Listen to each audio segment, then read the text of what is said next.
All right, thank you for joining us for today's From the Field.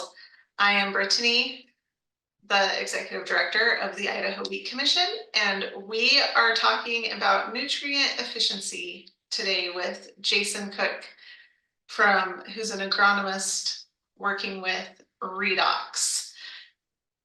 Jason, I'm going to go ahead and let you introduce yourself. But first, for anyone on the call, I want to just make sure that they know that you can feel free to ask questions of Jason. And you can do that either by just unmuting your microphone. You can use the little reaction button down here at the bottom of your screen to raise your hand, or you can type your question into the chat and we will make sure it gets answered. All right, Yeah. Jason, go ahead and tell us about yourself. Yeah, thanks, Brittany. It's a pleasure to be with everyone today. I'm Jason Cook. I'm a Burley Rupert native, born and raised, so Southern Idaho boy. I'm an agronomist by trade. This is my 17th crop season. Started my 17th season in this industry, and it's been a joy to be part of agriculture in Southern Idaho.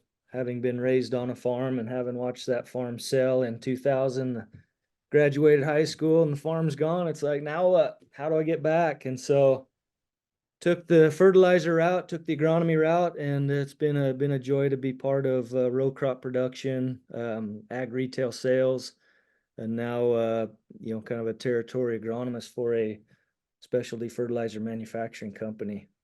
And so I get to see a lot of crops in a lot of places and get to chalk that up as to having a lot of experience. And so it's been a lot of fun over the last 6-7 years. So yeah, with that, I appreciate every farmer and what they go through. You think you have it figured out this year, wait till next. Because like we've seen this spring, it can be pretty brutal on us at times. And so we're constantly adapting and looking to improve and adjust for variable change. So yeah, that's a little about me. I don't want to get too deep in the woods. I'm not one to really talk myself up. So Well, we also appreciate what you do to help maximize that profitability on the farm. yeah.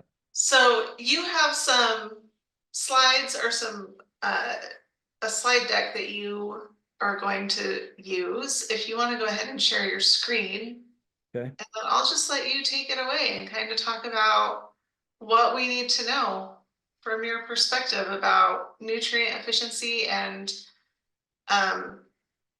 yield outputs Yeah. with wheat. Perfect. So I'm assuming everyone can see kind of two pictures here. Yeah, you're good. Sweet. And so in talking about nutrient efficiency day here for the next 10 or so minutes, I just want to highlight a couple unique things that I've observed this year. And this is one scenario that paints a very good picture for our discussion today. So this is soft white winter wheat over in the Aberdeen area. Obviously, it looks a little rough. And so a little background, late planted, end October, early November plant date. And here it is, this picture, these two pictures are taken March 30th. And so you can see on the right, that's a square foot hoop. And so as you look at stand count and plant population, we're a little bit light. And then as you compare on the left, the two actual growing plants, just kind of representative of what was in that sample plot. From a root health, root architecture, and plant quality standpoint, we've got some improvements we have to make. And that's kind of the gist of, I think, every wheat acre in the Pacific Northwest is every spring coming out of winter, there's a lot of improvements that we have to capitalize on. And so there's really 5 points that I want to emphasize today for growers and agronomists that I've noticed over the years to be very, very important, both in product selection, product input selection, how we choose our fertility inputs to maximize that crop's potential, as well as how we observe and look at the quality of our soils, the plant growing in those soils, and how that plant and soil interact with the fertility products chosen. And so this applies to potato growers, sugar beet growers, even sod growers for the most part. But the 5 concepts are bullet pointed there. First and foremost is movement. So as you look at nutrient movement, obviously a lot of nutrients move with water. And so we want to see soil structure um, such that water can move easily. With that comes nutrient movement and nutrient mobility. Absorption's that concept of getting nutrient into the plant. And that's a function of root architecture and root structure. And we'll talk about 3 concepts in that here in just a second. But then transport, metabolism, and utilization all play a critical role. And once that nutrient's in the plant, what does the plant do with it, from getting it from the root to the growing leaf tip or back to the ear, getting it out of soil solution into the xylem tissue. And so it gets all chemistry related and gets kind of deep in the woods and kind of complex at that level. But to me, those are questions that should be asked when you're looking at a nutritional input and your discussions with your agronomist or field man saying, hey, how do I maximize um, this crop's potential? Because as you look at the crop tissue, the crop picture, so this same field, let's fast forward basically 30 days, and this is the same crop. So 45 days, give or take a little. And so let me go back. So this is where we were March 30th. Here's where we were yesterday, essentially, 2 days ago.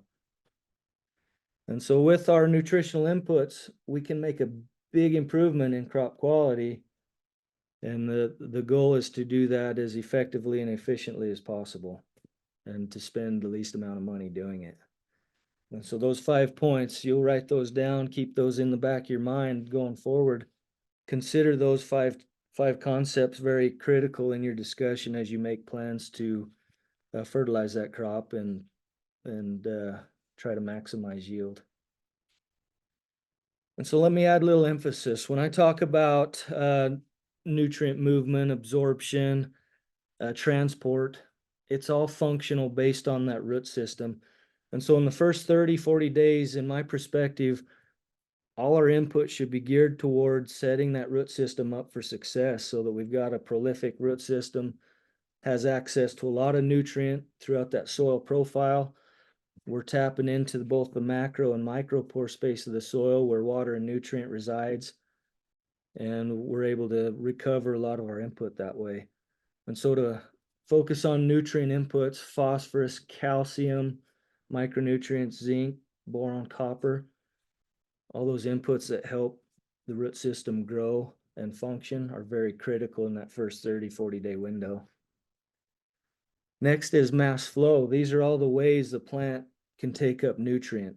And so once we have a green active leaf that's photosynthesizing, it's leafed out and looking good, this particular nutrient uptake process allows us, again, another mode of nutrient uptake. And so transpiration essentially pulls water from the soil solution into the xylem tissue, and with that comes nutrient. And so an active, healthy plant, both above ground and below ground, contribute largely to this process being functional. And so it largely depends on how that root system is established, the real estate it's accessing, both in macro and micro pore space, as well as the water or moisture concentration of the soil. And so this is where we get into maybe looking more beyond 45 days into that 40 to 50-day window, where as we start to irrigate. Because we always see a nice green up and nice push of new growth after that first or second real irrigation for the year. And then lastly, this one's probably the most critical, diffusion.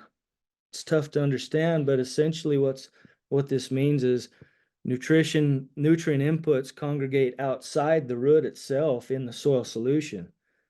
So the higher the concentration outside the root and a low concentration inside, you naturally get osmosis essentially that moves nutrient from one side to the other. And so this is a mode of nutrient uptake by most plants. And so this in all respect is probably the most important process that's relative to both root interception and mass flow. And here's an example of what I mean. So as you look at your nitrogen input for the year, lion's share of it's going to be utilized by that plant as water moves nutrient past the root. If you look at phosphorus, for instance, not a lot of it's moving with water. More of it's moving based on diffusion. So this paints a picture of how important placement is for specific nutritional inputs. Same with potassium. A lot of our potassium is broadcast applied, and then we're left to have a root that either grows into it, grows past it, or water helps move things closer to the root itself. And then lastly, I want to jump ahead. Let me emphasize here really quick is most clay particles have a negative charge. So in terms of general plant nutrition, negatives hold on to positives. All your cations are positively charged. And so the higher if you're looking at your soil report, you're looking at that CEC number, the higher that number, the more holding capacity. And so that's a good thing to consider also in terms of nutrient efficiency. A light sandy soil with a CEC of 12 isn't going to hold as much nutrient as a 25 plus. And so soil type, soil texture, all those components contribute to an active, healthy nutritional system. And then we'll wrap up this little slideshow right here. As an example, I just felt it important for everybody to kind of understand, the charge factor of each nutrient they're applying. As you compare that graph on the side and look at how each nutrient moves into the plant itself, nitrogen, for example, moves with water in its nitrate state. So a negative moves with a negative, a positive is going to hang up somewhere similar to a cation. That clay particle is negatively charged. That ammonium functional group is also positive charged, so a negative and a positive hold on to each other. And so that's something to consider. If you're a light sandy soil, you may want to change your nutritional input in terms of nitrogen to that positive category instead of running a lot of nitrate. But these are just some examples of, things I look at in terms of fertility and nutrient strategies. Phosphorus is a complex when you get several different forms of phosphorus, but we recognize also it doesn't move that well with water. And so placement becomes a very critical component in that equation. And then largely, you go back to soil type, soil structure, pH, moisture, hydration concentration. Those are all very integral parts of an effective nutritional strategy. And so, yeah, that's I think right now, Brittany, I'd like to maybe stop right there and see if there's any questions or any other thoughts that the participants on might have for us.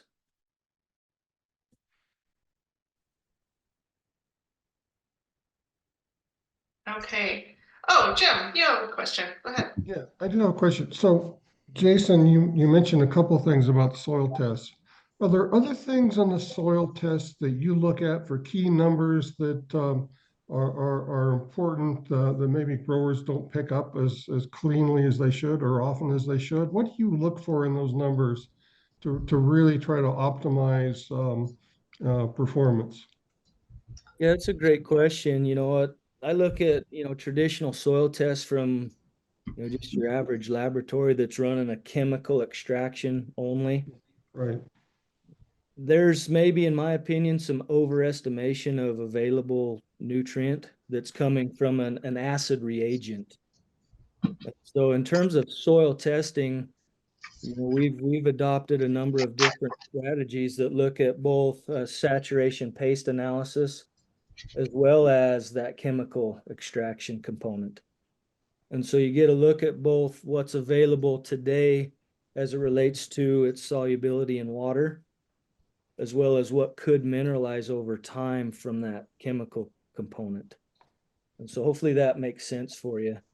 Yeah, I mean, that's something that things that growers would see off of soil test. That's something specific that's different and added onto the soil test. That would be a secondary soil test Yeah, yeah, okay, aside from just your chemical extraction that a lot of our local laboratories offer. right, okay. So if you'll write down saturation paste soil analysis, that'll give you an indication of maybe where to go look. Okay, sounds good. Yeah, Saturation pace, okay, got yeah, it. great question. Essentially, to me, the saturation paste analysis piece gives a guy a look at what's immediately available as it relates to root architecture and soil moisture content. Mhm. And so So is as this something that you think is different? I mean, if you go back 10 or 15 years compared to management strategies today versus then, what are you seeing that's most important that's changed? Is it in products? Is it about timing, application strategies, interpretation of the soil tests? What's been the most important changed for productivity? Yeah, great question again. In my opinion, one of the probably larger changes is our management strategies. We've gone towards a super efficient model where there's not a lot of additional input. So we've shrunk our willingness to apply, essential nutrients down to just what's critical for growing the crop. And that to a degree maybe has left us somewhat deficient in certain instances. But I've also seen the quality of our irrigation water. So this is speaking largely to irrigated growers. The change in our irrigation water from spring to fall, I think is another contributing factor that not a lot of people account for. And so those are probably my top two. And then largely on that back end is our product selection has changed also. We're utilizing inputs that have a lot of energy component to them, a lot of horsepower in terms of carbohydrate delivery and efficiency in terms of the nutrient from maybe even a biostimulant point of view. And I think that can change a little bit of how that plant functions in our high pH, highly calcareous soils. So Jason, this question kind of piggybacks on Jim's question, but also innovations for the future. What are you seeing that excites you? What excites me for the future? You know, Or that you're concerned about? Either one. okay, wow, there's a big old list. It's huge. No.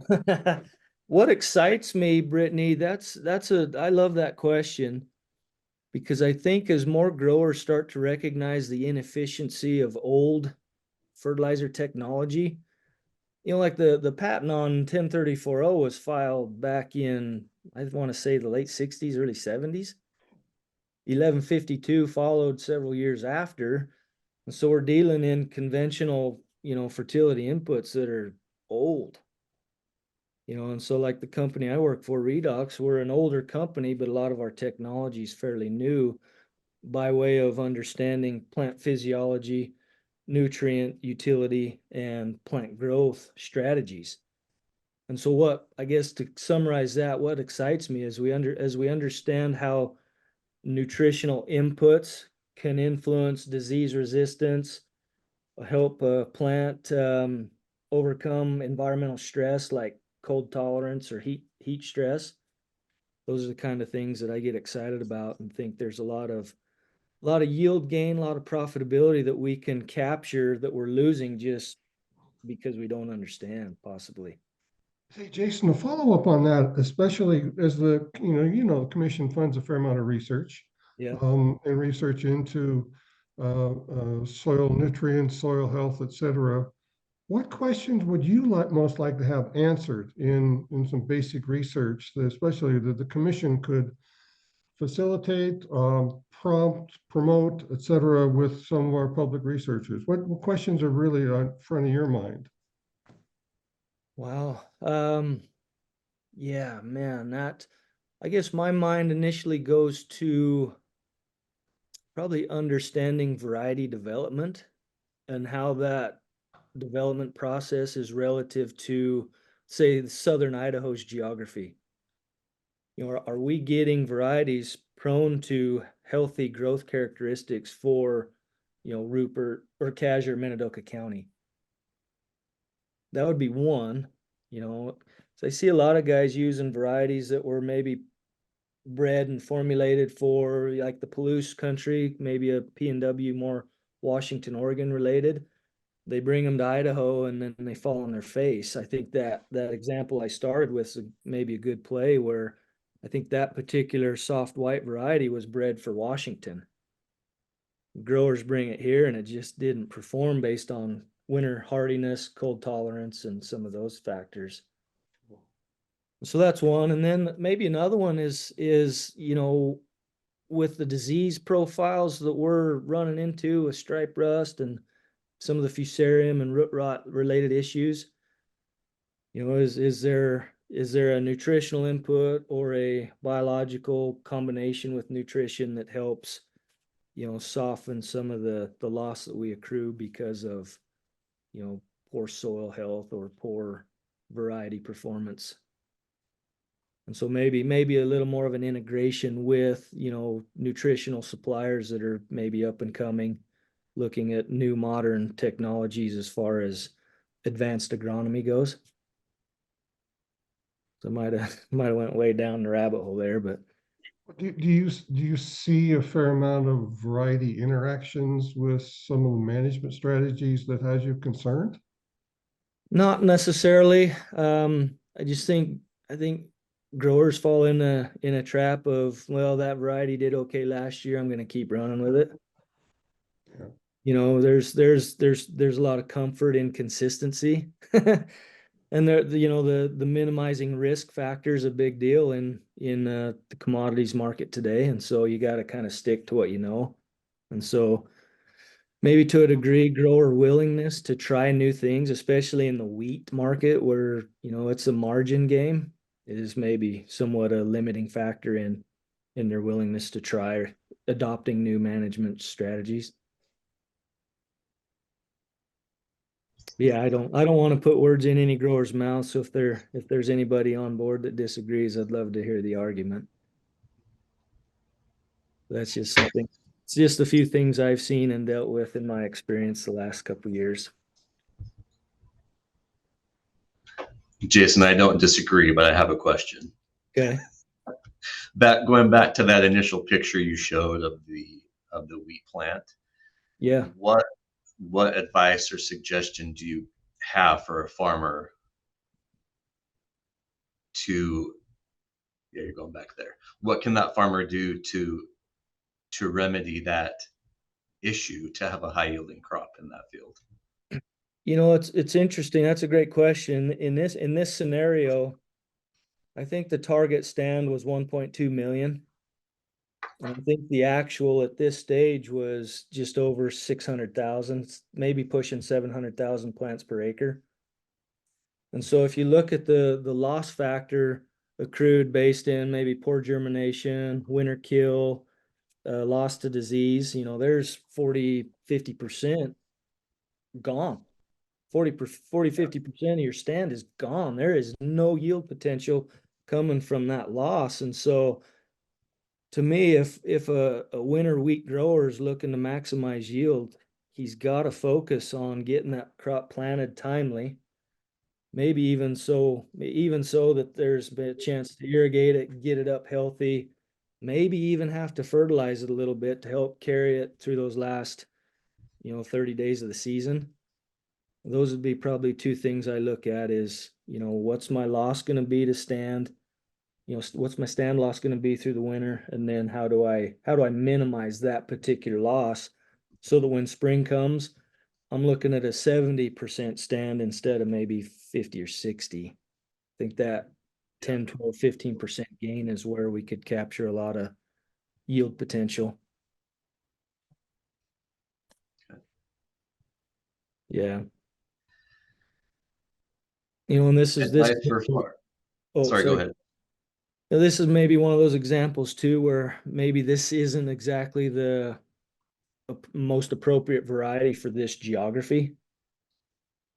And I don't know all the history behind why this variety was chosen for this farm. I think it's just what they Okay. do, but that may be something to consider even on a little higher level is, variety selection. And I love the growers that have on their own farms some variety trials, whether it's in corn or beets or wheat of sorts, that they get to see and look at what performs best under their management on their soil with their people running it. I think that's a huge win in my book for most growers that are willing to do those types of things. So Jason, you're right, that early stand establishment is really critical and not always easy given the fall planting conditions we're faced with, right? Absolutely. And the variety interactions there are important because some varieties will get up and go really fast as well. Yep. Some a little slower, and that's all interactions with winter hardiness and other things as well. Are there things that you would suggest to help get the crop up and running fast, get it off the ground fast in the fall that maybe growers don't normally think of? As far as that concept of fast, I don't know if fast is the right functionality there, but definitely a strategy that helps build a healthy, robust root system early and also minimizes the amount of green vegetative growth. So I think that's where we run into a lot of issues with big, healthy, lush stands is they kill just as easy as some of these, weaker, lighter stands. And so, I mean, realistically, this is obviously the worst case scenario. Like this, there isn't a lot of acres that look like this, but I like to take the extremes and bring them back into kind of focus for opportunities to learn and chances for discovery. Yeah, to me, I think that concept of building a healthy, active root system early, getting it established, is probably more integral as far as spring, early season vigor than maybe anything else that we do. And in my opinion, that'd be a function of good phosphorus nutrition, probably a good biologically active type program where you're helping break any disease cycle that may be present so that there isn't that risk. Obviously, good effective seed treats are, high on my radar for healthy stand establishment. So, And Jason, what about, and you may have already answered this and I missed it, but what if you have a scenario which is not completely uncommon in Idaho, where you plant your winter wheat on the same schedule that you would normally plant it, and we get a really early snowfall or really early winter, and then in the spring you have this situation despite your best efforts. How do you remedy this post emergence?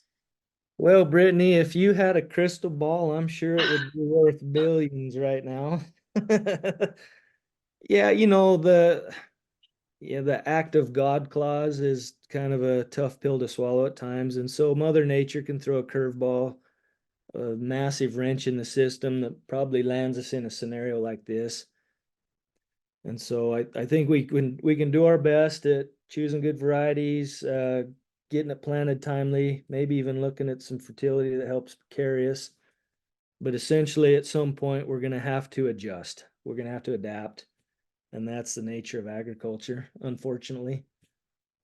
But to me, in this situation, you've got your maybe a light tillage pass, planter pass, and the cost of seed. To me, I'd maybe look at just sweeten up the stand with some fresh seed and try to minimize my loss in that sense, possibly, without adding a bunch of additional cost to the system. So right or wrong, yeah, right or wrong, those are everyday $1 million decisions that the grower has to make. Yep. I thought maybe you'd have a secret weapon Yeah, I'd love to say, oh, go put this product on and you'll watch it yield 180 bushel. I'd love that. When you get your crystal ball, I'm gonna get my $1 million product. You know what I mean? All right, we'll do that together. That would make this whole industry easier for a lot of people, right? Yeah, I mean, so let me, I guess, back up just for a minute. I mean, if you'll look at where we started versus 40, 35, 40 days later, I mean, nothing crazy about the fertility program. 110, 115 N, 20 units of P and K, and then a little bit of foliar in the herbicide pass, which helped carry some energy and keep an active, healthy root system growing. I think that's one that consideration is in that herbicide pass. There's a lot of chemistries out there from a fertility standpoint that specifically drive root metabolism, root development. Amino acid based inputs that are designed to grow roots. And that may be a strategy that could be great significance in this type of equation. And so I think, one physiological change that takes place in most crops is as they approach that reproductive shift from vegetative to reproductive growth, there's obviously a senescence that occurs to the root system as that energy or that carbohydrate that's being built, all the sugars that are being supplied to the root now get diverted to ear growth, kernel development, and building that reproductive system. And so we can prime the plant leading up to that shift in physiology that helps carry it through its reproductive growth stages.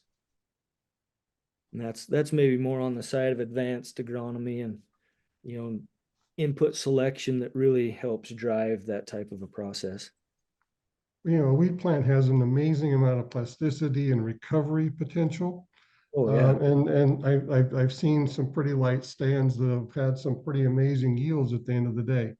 But I still recommend that growers keep their calculator batteries well charged and make sure they understand the cost benefits of doing all those little things that you need to bring the crop to fruition. Absolutely. Yeah, nothing's worse than getting to the end of the season, looking at your P&L saying, man, we're Wish I'd short. have done this instead. Yeah, we're short a few bucks here, guys. Now we got to subsidize it from somewhere else. That's right. Yeah.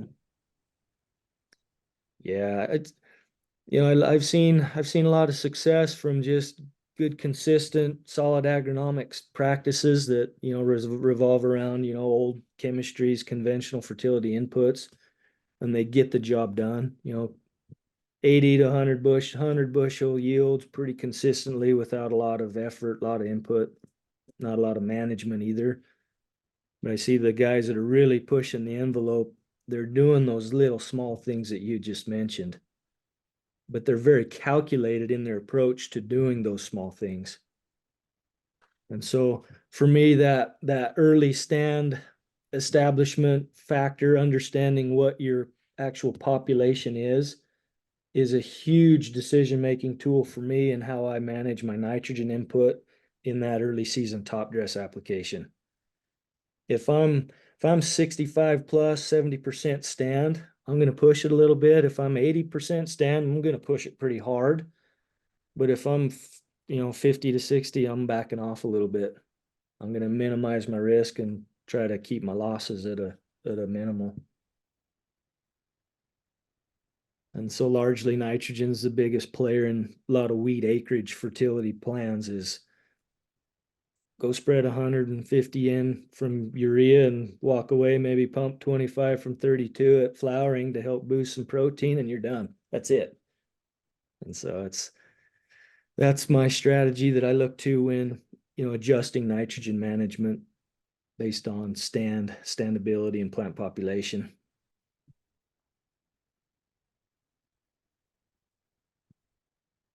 Yeah, I'm All trying right. to. Well, Jason, do you have any last words of wisdom for us? Words of wisdom from Jason Cook. You know what, guys? I appreciate every one of you and what you do to put a loaf of bread on the So- kitchen Sorry, table. can I get one more clarification before the closing? Absolutely, Patrick, go ahead. Okay, yeah, no, you mentioned the change in irrigation water from spring to fall, and I just wanted to get a little more detail if you could on that. Yeah, that's largely applies to the ground pumpers. You starting the season, aquifers may be full, recharge to a degree. If you look at your sodium and chloride content and even the bicarbonate load of your irrigation water, I think you'll see over time, over the course of the season, those three factors become increasingly consistent, a little more dominant in your irrigation water. Later the season, the more concentration you're going to see. Yeah, largely sodium and chloride being the two bigger factors, and that's relative to geography as well. I think here in Minidoka County, we see a little more sodium than maybe like the Bingham County geography, where they see a little more heavier chloride than we do. But again, that's just from some basic, just some simple observations over the year. I wouldn't hang my hat on that, but I'd encourage every grower, if they're suspicious that something's changing, that'd be a good place to look. So yeah, look at sodium, chloride, and bicarbonate content. I would maybe look at a water sample of spring, midsummer, and then as you approach into fall, maybe a mid-August kind of sample, just to give you some baseline of where you're at. Great, thanks for clarifying that. Yeah. Yep. But yeah, I guess back to the old cook dog's word of wisdom. Keep it simple, but ask the right questions. And in terms of nutritional efficiency, those 5 bullet points are good questions to ask your crop advisor. How's this product going to move? How's the plant going to utilize it? Is it going to contribute to a energy rich plant metabolic process? Is it going to cost me? And then those same 5 principles apply to the soil plant dynamic as well. So keep those things in mind when you're out digging and looking and evaluating roots, counting stems per plant, and looking at tillers. That's all relevant to the equation. All Yeah, right. that's it. That's all I got, Brittany. I'm tapped out. Well, thank you for joining us today. Thank you for taking your time, Jason, to spend your lunch with us. Oh, my pleasure. And we will post the recording of this to our YouTube channel, our podcast channel across all platforms, and you can go ahead and share it freely with your friends and neighbors, or refer back to it in the future if you have questions or need clarification on something. We will also include a link to Jason's slide deck in the comments beneath the video and the recording, and you can find all of this information easily and conveniently at idahowheat.org. So thank you so much, Jason, and we will see you all back here for our next From the Field. Love it. Thanks, guys.